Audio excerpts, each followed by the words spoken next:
नमस्ते नमस्कार साथीहरू। तपाईहरुलाई पनि जिके पढ्न अप्ठ्यारो लाग्छ, कठिन लाग्छ भने हाम्रो पेजलाई फलो गर्नुहोला। तपाईहरु माझ सरल भन्दा सरल तरिकाले हामी जिके पढाउने छौं।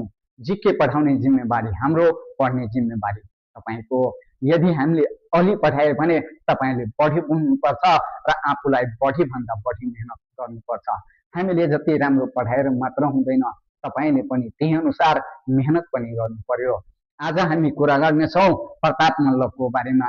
अब यति पोइन्ट रहेको छ, एउटा एउटा रटै याद गरे भने, रट्टा लाए भने हामी छिटै बिर्सिन्छौं। हामीलाई पोइन्ट थाहा हुन्छ तर कुन राजाको पालामा भएको हो भन्ने कुरा हामी बिर्सिन्छौं। त्यही भएर यो बुँदाहरूलाई पहिला एकचोटि बुझ्ने प्रयास गर्नुहोस्। सेकेन्ड राउन्डमा म यसको ट्रिक दिनेछु तपाईहरुलाई। अब प्रताप मल्लको बारेमा हामी कसरी पढ्ने, पहिला बुझिहालौ कुरा। बुवालाई कैद गरी राजा भएको थियो हैन। लक्ष्मी नरसिंह मल्लका छोरा हुनुहुन्थ्यो को प्रताप मल्ल। अब बुवालाई कैद गरेर राजा भएको थियो भने यसरी नबुझ्नु होला, यसलाई गलत तरिकाले नलिनु होला। किनभने प्रताप मल्लका जुन चाहिँ बुवा हुनुहुन्थ्यो लक्ष्मी नरसिंह मल्ल, उहाँको चाहिँ मानसिक स्थिति खराब भयो थियो हैन, बहुलाए थियो त्यसलाई। त्यही भएर लक्ष्मी नरसिंह मल्ललाई बहुलाहा राजा पनि भनिन्छ। अनि त्यसको मानसिकता बिग्रिएपछि के गरेथ्यो, प्रताप मल्लले कैदमा अर्थात् थुनामा राखे आफू राजा बनेको थियो र शासन सत्ता चलाएको थियो। तब यसलाई हामी पहिला यसको सरल पोइन्ट बुझ्नु पर्यो। बुवालाई कैद गरी राजा भएको, ठीक। अर्को पोइन्ट, रानी पोखरीको निर्माण चाहिँ प्रताप मल्लले गराउनु भयो विक्रम सम्वत 1727 मा। त्यस्तै बालगोपालेश्वर मन्दिर, जलेश्वर महादेवको मन्दिर, काल भैरवको मन्दिर, दक्षिणकाली मन्दिरको पनि स्थापना गराउनु भयो कसले, प्रताप मल्लले। त्यस्तै सेतो मच्छिनाथको जात्रा र गाई जात्राको पनि चलन उहाँले नै चलाउनु भएको थियो। आफ्नो तान्त्रिक शक्तिबाट काल भैरवलाई हँसाउने राजा प्रताप मल्ल नै हुन्। उहाँलाई चाहिँ 15 भाषाको ज्ञान थियो। उहाँलाई कविन्द्र भनेर पनि चिनिन्थ्यो। अर्को, 4 कुनी मुद्राको चलन चलाउने राजा चाहिँ प्रताप मल्ल हुन्। सर्वप्रथम दूरबीन प्रयोग गर्ने राजा प्रताप मल्ल। त्यस्तै हरिसिद्धिको नाच हेर्दा हेर्दै मृत्यु भएको र अन्तिममा डोला प्रथाको सुरुवात गर्ने राजा। अब यसलाई हामी 2 मिनेटमै कसरी बुझ्ने हो, कसरी यसलाई हामी सम्झिने हो, कसरी हामीले यसलाई घोक्ने हो, आउनुहोस् तपाईहरु ध्यानपूर्वक सुन्नुहोला। प्रताप मल्ल बुवालाई कैद गरी राजा भएको थियो। प्रताप मल्ल बुवालाई कैद गरी राजा भएको थियो। अब राजा भएपछि नुहाउनको लागि उहाँले एउटा रानी पोखरीको निर्माण गर्यो। बुवालाई कैद गरी राजा बन्यो। राजा बनेपछि नुहाउनको लागि पोखरी त चाहियो, रानी पोखरीको निर्माण गर्यो 1727 मा। त्यस्तै अब रानी पोखरीको निर्माण गरेपछि नुहाउनको लागि, नुहाएपछि हामी के गर्छौं, पूजापाठ गर्छौं। नुहाएपछि हामी के गर्छौं, पूजापाठ कहाँ गर्छौं, मठ मन्दिरमा हो। त्यही भएर अब यहाँ बुझ्नु, बुवालाई कैद गरी राजा भयो। राजा भएपछि रानी पोखरीको निर्माण गर्नुभयो उहाँले। के को, रानी पोखरीको। अब रानी पोखरीको निर्माण किन गर्नुभयो, त्यो नुहाउनको लागि। अब नुहाएपछि पूजापाठ गर्नको लागि विभिन्न मन्दिरहरूको स्थापना गर्नुभयो। जस्तै अब बुझ्ने फेरि एकचोटि यसलाई, बुवालाई कैद गरी राजा बन्यो र नुहाउनको लागि रानी पोखरीको निर्माण गर्यो। अब नुहाएपछि पूजापाठ गर्नको लागि बालगोपालेश्वर, जलेश्वर महादेव, काल भैरव, दक्षिणकाली मन्दिरको स्थापना गर्यो। अब त्यो मन्दिरमा पूजापाठ गर्नलाई अब राजा महाराजा हुनुहुन्छ हैन, राजा महाराजा त हिँडेर जाँदैन।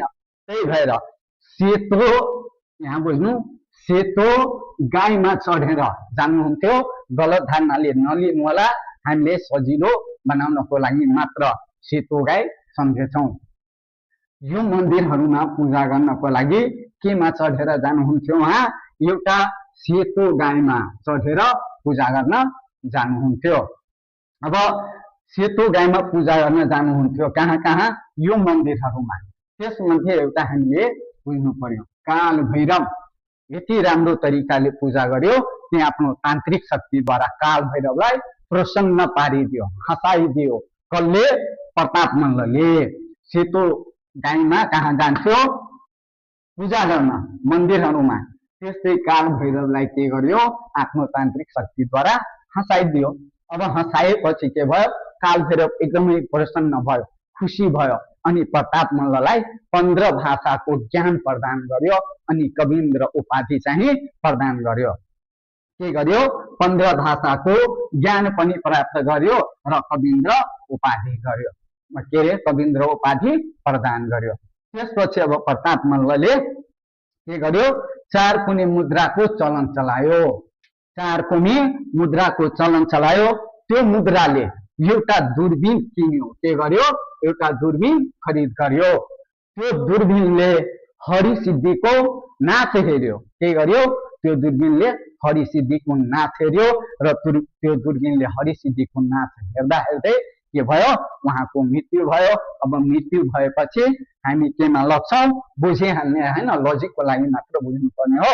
हरिसिद्धिको नाच हेर्दा हेर्दै मृत्यु भयो र मृत्यु भएपछि डोलामा बसाएर हामी चाहिँ उहाँलाई आर्यघाटसम्म पुर्याएर मृत्यु संस्कार गर्यो।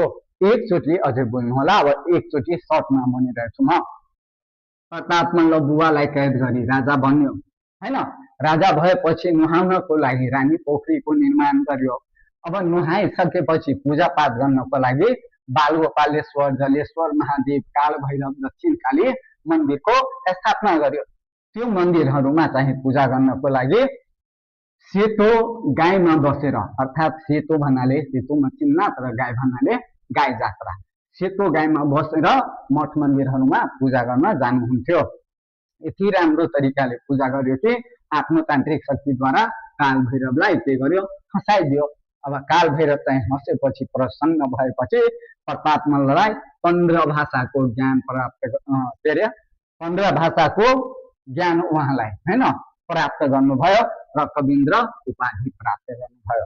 त्यसपछि प्रताप मल्लले 4 कुने मुद्राको चलन चलाउनु भयो। त्यो मुद्राले एउटा दूरबीन किन्नुभयो। त्यो दूरबीनले हरिसिद्धिको नाच हेर्यो र हरिसिद्धिको नाच हेर्दा हेर्दै मृत्यु भयो। अब मृत्यु भएपछि डोलामा बसाएर उहाँलाई आर्यघाटसम्म पुर्याउनु भयो। डोला भन्नाले डोला प्रथाको सुरुवात गर्नुभएको थियो। हस्त साथीहरू फेरि भेट्नेछौँ अर्को भिडियोमा। हामीलाई लाइक र फलो गर्न चाहिँ नबिर्सनु होला। भिडियो मन परेमा आफ्नो साथीहरूलाई पनि सेयर गर्नुहोला, किनभने शिक्षा र ज्ञान सधैँ बाँडेर अगाडि बढ्नु पर्दछ।